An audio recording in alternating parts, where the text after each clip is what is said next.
तो भैया दिक्कत ये है कि हमारे पास 50 लोग हैं बताने वाले कि बोर्ड में ये करना है, इससे हो जाएगा, ये कर लेना। मैं आज ये बात करने आया हूं कि क्या 5 चीजें आपको नहीं करनी है, अगर ये करी तो चीजें गड़बड़ हो जाएगी। तो बस इसके लिए छोटा सा सेशन है जिसमें हम और आप मिलकर चर्चा करने वाले हैं कि हमको क्या नहीं करना है 10वीं बोर्ड की इस पढ़ाई के अंदर, हमारी इस तैयारी के अंदर, ताकि जो टॉपर बनने का हमारा रास्ता है वो आसान हो।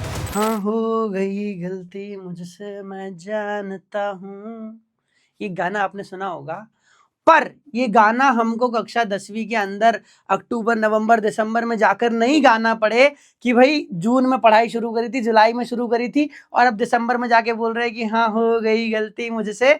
तो भैया दिक्कत ये है कि हमारे पास 50 लोग हैं बताने वाले कि बोर्ड में ये करना है, इससे हो जाएगा, ये कर लेना। मैं आज ये बात करने आया हूं कि क्या 5 चीजें आपको नहीं करनी है, अगर ये करी तो चीजें गड़बड़ हो जाएगी। तो बस इसके लिए छोटा सा सेशन है जिसमें हम और आप मिलकर चर्चा करने वाले हैं कि हमको क्या नहीं करना है 10वीं बोर्ड की इस पढ़ाई के अंदर, हमारी इस तैयारी के अंदर, ताकि जो टॉपर बनने का हमारा रास्ता है वो आसान हो जाए।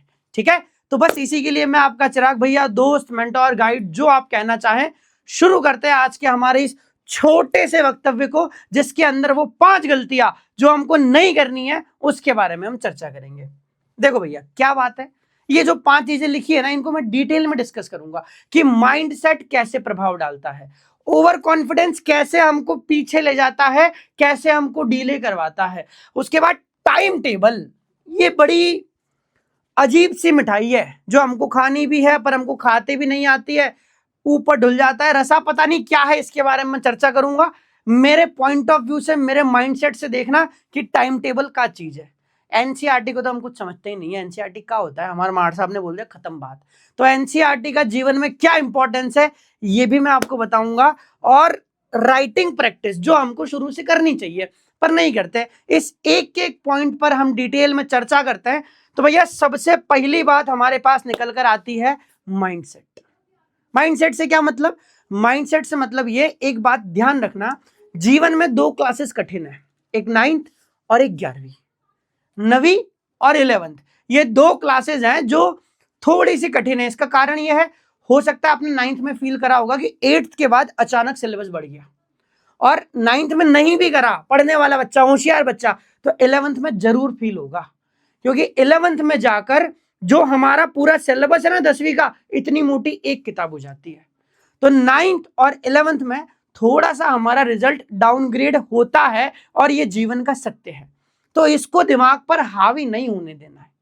अगर 9th में 60% थे ना, मेरे साथ मेहनत करना, अरिविहान के साथ मेहनत करना, खुद से मेहनत करना, 60 वाला बच्चा 95 पर जाएगा, ये गारंटी है, मैं लिख के दे सकता हूं। 9th से 10th का इतना जुड़ाव है, इतना संबंध है, 9th में बहुत सारी चीजें हमने 10th की कवर कर ली, तो 10th 9th से आसान है और आराम से चीजों को किया जा सकता है।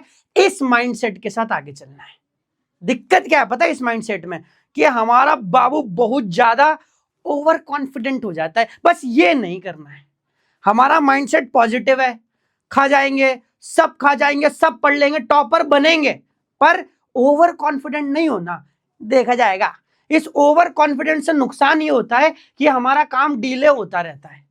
हमारा जो टारगेट सितंबर में हो जाना चाहिए था, अक्टूबर में हो जाना चाहिए था, जैसे अरिविहान का टारगेट है कि एप्लीकेशन वाली जो लाइव क्लासेस है उसका सिलेबस अक्टूबर में खत्म हो जाएगा। मान लो अब हम ऐसे ही आ जाए, फ्री मजे में आ जाए, कर लेंगे, अभी तो अक्टूबर है सर, कहाँ दिक्कत है, क्यों पढ़ाना है 3 घंटे, कल ही संडे को ही मेरी 3 घंटे की एक्स्ट्रा क्लास है, ताकि हमको टारगेट कब का है, अक्टूबर का, मेहनत कब हो रही है, जून में।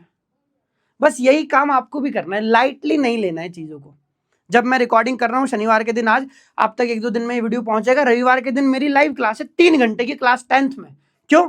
क्योंकि चीजें कवर करनी है, पढ़ना है, दूसरा चैप्टर पॉलिनोमियल आ गया अपना। ठीक है, तो बस यही बात है कि ओवर कॉन्फिडेंट होकर चीजों को डिले नहीं करना है, वरना फिर वही वाली बात है जहां से क्लास शुरू हुई थी कि हाँ हो गई गलती मुझसे मैं जानता हूं, ये गाना मेरे बच्चे नहीं गाएंगे, इसलिए मैं आपसे आज मिला हूं। ठीक है, उसके बाद ये जो बंगाली मिठाई है टाइम टेबल, पता नहीं एक अलग ही, और चलो तुमको क्या बोलना, हम भी वहीं से निकले हैं। आपके आसपास जो लोग हैं उनसे भी पूछना, बड़ा मजा आता है जिंदगी में कि बोर्ड की एग्जाम आई है, सुंदर सी शीट लेंगे उस पर लिखेंगे टाइम, फिर ब्रेकफास्ट का टाइम, उठने का टाइम, नहाने का टाइम, खेलने का टाइम। क्या है यार, ये होता है क्या? फॉलो ईमानदारी से बताओ। तो उसके पीछे क्यों इतना समय बिगाड़ना? टाइम टेबल, टारगेट सब्जेक्ट का होना चाहिए, चैप्टर का होना चाहिए, कॉन्सेप्ट का होना चाहिए कि मुझे आज के दिन में ये चैप्टर खत्म करना है। टाइम टेबल ये नहीं होना चाहिए कि मुझे 5 से 7 पढ़ना है। अच्छा, ये सब जो मैं पढ़ने की बात कर रहा हूँ, टारगेट की बात कर रहा हूँ, ये आपके school, coaching, online class, YouTube, इसके अलावा की बात है कि आपको ये चैप्टर खत्म कर देना है। इस चैप्टर को खत्म करने में आधा घंटा लगता है, वो पर्याप्त है। 1 घंटा लगे, वो पर्याप्त है। और 4 घंटे लगते हैं तो 2। टाइम टेबल सब्जेक्ट का होना चाहिए, चैप्टर का होना चाहिए, ना कि समय का। 2 घंटे मक्कारी करके निकाल लिया, ऐसे नहीं करना है। और मेरा इंडिविजुअल मानना तो ये है कि यार पढ़ने का क्या टाइम टेबल होता है? पिताजी काम करते हैं, मम्मी काम करती है घर में, कुछ भी, तो कभी देखा कि वो टाइम टेबल के अकॉर्डिंग काम करता है? अगर 3 बजे खाना बनाना है, बनाना है। 5 बजे ऑफिस जाना है, जाना है। तुम्हारे पास जो प्रायोरिटी पहला काम है वो पढ़ना है। तो टाइम टेबल या बाकी जो चीजें हैं ना, ये पढ़ने के अलावा की होनी चाहिए कि मुझे 1 घंटे खेलना है शाम को 5 से 6, ये मेरा टाइम टेबल। पढ़ने का कोई टाइम नहीं है।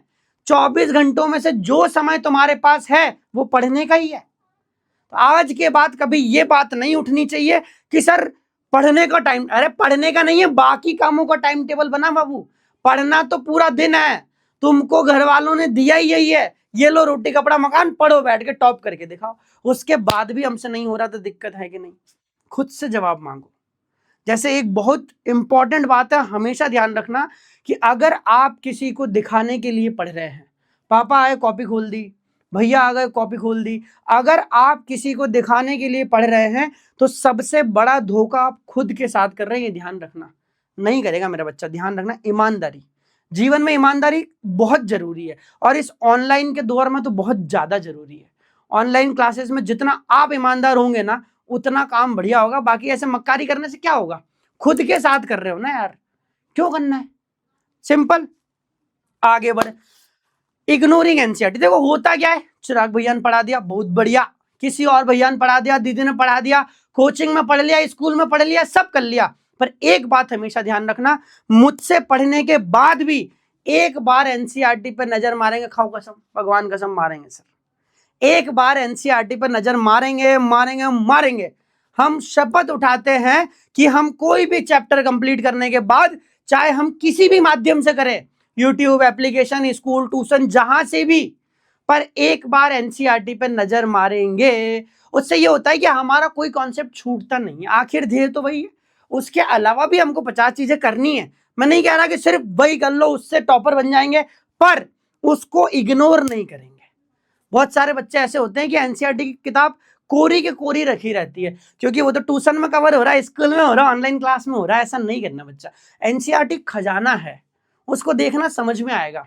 इंडिविजुअली मैथ्स की बात करूं या किसी और सब्जेक्ट की बात करना, एनसीईआरटी खजाना है। जब जीवन में आगे जाओगे ना, कॉम्पिटिटिव एग्जाम की तैयारी करने, वहां टीचर बोलता है एनसीईआरटी पढ़ो, सबसे पहले एनसीईआरटी पढ़ो। तो एनसीईआरटी खजाना है, ये बात दिमाग में रखना, ठीक है।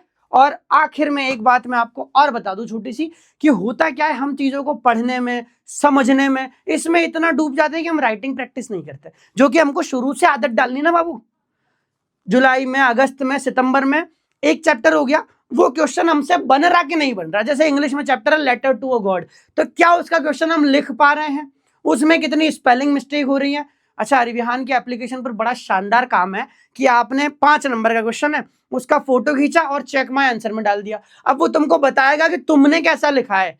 5 में 5 पूरे मिलेंगे, 4 मिलेंगे, 3 मिलेंगे, 2 मिलेंगे, 1 मिलेगा कि अंडा मिलेगा, ये आपको चेक माय आंसर बता देगा। ये हमारी तरफ से हेल्प हो गई, अरिविहान की तरफ से हेल्प हो गई एप्लीकेशन पर हम खुद भी तो चेक कर सकते हैं। हमारे पास आंसर लिखा, उसको मिला लें और हम खुद बता सकते हैं कि क्या हमने up to the mark answer लिखा है। उसकी प्रैक्टिस हमको सेशन के शुरुआत से करनी पड़ेगी। ऐसा नहीं होगा कि मार्च में पेपर है, फरवरी में पेपर है और हम जनवरी में बैठे कि चलो फटाफट प्रैक्टिस कर लेते, आता सब है। ऐसे नहीं होगा, 10 बार प्रैक्टिस करेंगे। और अब तो इतनी सुविधाएं हैं, एप्लीकेशन है, यूट्यूब है, कोचिंग्स हैं, इतनी सुविधाएं हैं कि अगर देख, फेल होने की तो बात ही नहीं करता मैं, ये तो मक्कारी की हद हो गई, हद से ज्यादा मक्कारी वाली बात हो गई अगर हम ये बोल रहे हैं कि फेल भी हुआ जा सकता है। कैसे हुआ जा सकता है?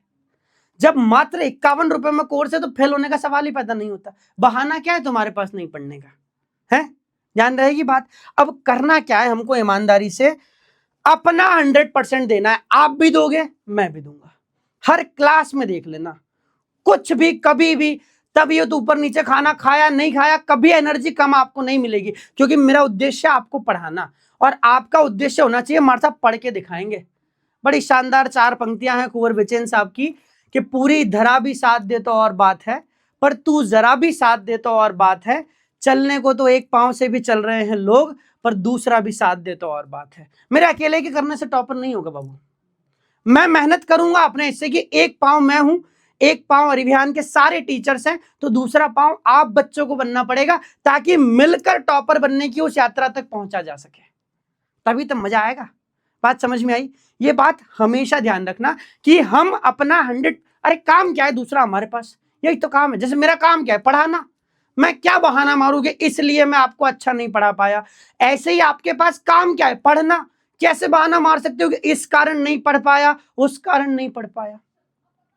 इसके बाद भी अगर आप चाहते हैं, चिराग भैया आप कैसे हेल्प करोगे, अरे विहान कैसे कर देगा, कुछ हो रहा है क्या हमारे लिए एप्लीकेशन पर? देखो यूट्यूब पर तो सारी क्लासेस फ्री रहती है, और एप्लीकेशन पर भी फ्री जैसा ही मामला है। कैसा मामला है? बिल्कुल फ्री जैसा ही मामला है। 51 रुपए, 2 समोसे, 1 पानी की बोतल, छुट्टी वाली खत्म। 2 पोहे, 10 की जलेबी, काम खत्म। मात्र 51 रुपए में आपको पूरे साल लाइव क्लासेस मिलेगी। मैंने बोला अक्टूबर तक सिलेबस भी खत्म हो जाएगा। टॉपर्स के नोट्स, टॉपर्स का गाइडेंस, इंस्टेंट डाउट सॉल्विंग आपको मिलेगा, तुरंत कमेंट सेक्शन में आंसर मिलेगा जो भी आपका डाउट होगा। डीपीपी डेली प्रैक्टिस पेपर इसमें मिलते हैं। इस क्लास में आपको प्रैक्टिस पेपर मिल गए, अगली क्लास में उसका सॉल्यूशन मिल गया। और जो हमको बहुत ज्यादा प्रिय है, बहुत ज्यादा, किसी बोर्ड वाले बच्चे को बोलो क्या चाहिए, ऑक्सीजन नहीं, इंपॉर्टेंट क्वेश्चन, ये भी आपको इसके अंदर मिलेंगे। बस ये ध्यान रखना कि जो 5 गलतियां मैंने आपको बताई वो नहीं करनी है। मैं फिर कोर्स बेचने नहीं आया, मैं फिर बता रहा हूं। ये तो बस ऐसा है कि नॉमिनल प्राइस मात्र 51 में। अगर आप अपनी तैयारी को और बेहतर बनाना चाहें, और पढ़ना चाहें, और कंटेंट चाहें, तो आपको अरिविहान दे देगा। और आप खुद से भी तैयारी करते हैं तो कोई दिक्कत वाली बात नहीं है। बस वो गलतियां मत करना टाइम टेबल के चक्कर में, मतलब वो मीठी चाशनी जैसा मत फंसना कि खा रहे हैं अपने ऊपर ही गिर रहा है, कोई मजा नहीं आ रहा, टाइम वेस्ट कर रहे हैं, ये मत करना। माइंडसेट पॉजिटिव रखना कि कैसे टॉपर नहीं बनेंगे, कैसे 50% से 90% पर नहीं पहुंचेंगे, पर उसके एवज में काम भी करना पड़ेगा यार। ओवर कॉन्फिडेंस होकर चीजों को डील नहीं कर सकते। एनसीईआरटी इंपॉर्टेंट थी, इंपॉर्टेंट है, इंपॉर्टेंट रहेगी। किसी से भी पूछ लेना, चाहे जमाना कितना भी एडवांस हो जाए, एनसीईआरटी हमारा बेस है। ठीक है, तो बस यही आज की कथा का सार था। हम आगे लेक्चर्स में मिलते रहेंगे, ऐसे छोटे छोटे सेशन आपके लिए करते रहेंगे। आपकी तरफ से कोई डाउट है कि पढ़ाई को आसान बनाने के लिए, खासकर मैथ्स को आसान बनाने के लिए आपके चिराग भैया और क्या कर सकते हैं, तो इस कमेंट सेक्शन में जरूर बताइएगा। मिलते हैं अगले सेशन में, तब तक अपना ध्यान रखें, पढ़ते रहें। जय हिंद, जय भारत।